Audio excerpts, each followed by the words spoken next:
you'll be applying after your junior year. Right. Hopefully, to come to medical school when you graduate. Right. Yeah, we're always thinking a year ahead. Guys, just real quick, if you do have to leave, we do have a sign-up sheet up front, so if you didn't see it on the way in, you gotta sign that up on your way out. This is for AED things, so make sure you sign this. Anybody else? And we'll be here afterwards if y'all have any individual questions, because I know what's going on there. GPA issues or something you want to raise your hand and talk about. Point of clarification here on 3 years you get added. Do those 3 years you have to have an interview for those first 2 years? Or you just Typically, apply? the first year maybe not. You just have to come in and talk and let us talk about how to improve your application. I've known students who the first year Didn't have an interview. exactly, Second year maybe got an interview. and kept working on whatever. And it's, you know, I've had students like this past year, somebody said, I didn't, you know, I applied, but I think I'm gonna wait till next year and apply because, you know, I won't really be any different than I was last year because I'm working on so-and-so. But I'll always say, no, no, no, go ahead and fill out your application because you really do want to be in the process and be interviewed, because this student was interviewed again this year. So that by next year, if you're not in this year, it will be your third year, and it might help you get in, otherwise you're only going to be in the second.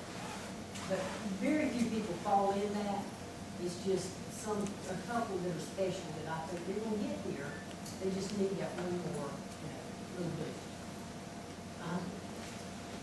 If you apply 1 year and then you apply the second year, how much of your application changes as far as like your personal statement? Are you supposed to like rewrite a personal statement? Well, this is funny because I used to always tell students you don't need to do that because nobody in USC is ever going to read this application and read that application from here.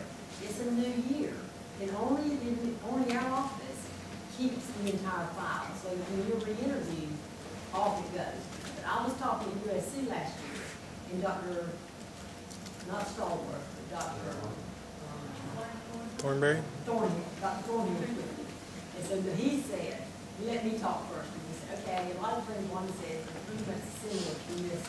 But I can tell you, if you reapply to my medical school, you better rewrite your application, your personal statement.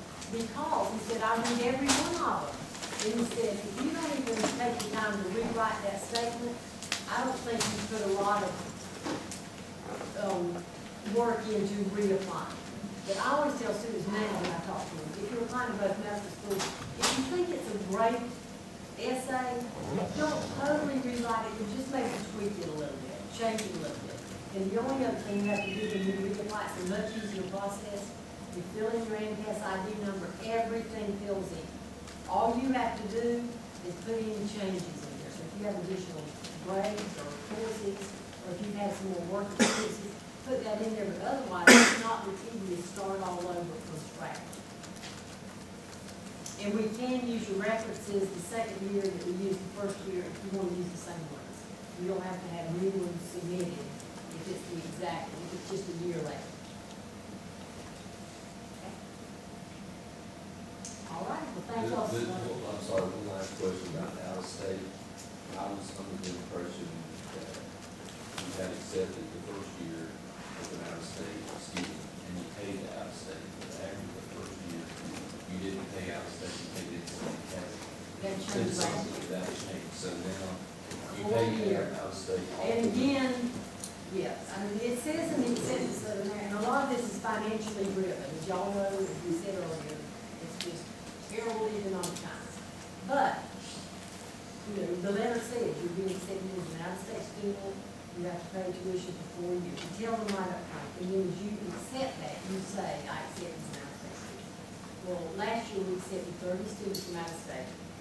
Even with that, if they are working within the state of South Carolina, and they've got their driver's license, and they already had all that established for like 9 months by the time the matriculation changed, they truly were South Carolina residents. And even though the letter had said that, there was no way to hold students to that. And so there's always a few gray areas in there, but for the most part, if you're out of state, you're going to be out of state for 4 years. And so we talked about this again too. I've always thought, you know, it's your earlier course. one of the students was from Tennessee. He said, I'm from out of state, I'm Tennessee. I said, I know when you apply, Tennessee's going to want you, which is true, you know, the schools, the in-state schools going to want you. And I said, and what we see a lot of times students from North Carolina apply, they love USC, don't want to go anywhere else. And yet, when it comes time to really decide, the University of North Carolina wants them, we want them, the tuition there is less than $20,000. The tuition at our school is $59,000, and that's just tuition, that's not living expenses at all. So when it comes down to weighing which one they need to go to, 99.9% of students are gonna have to choose the less expensive school.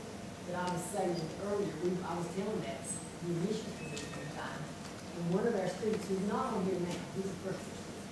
I said, you know, if you accept at Georgia or North Carolina, you're gonna go there. And he raised his hand and said, wait a minute, I'm from Georgia, and I was accepted at medical college, Georgia, and I don't care how much the tuition is here, I'm coming here.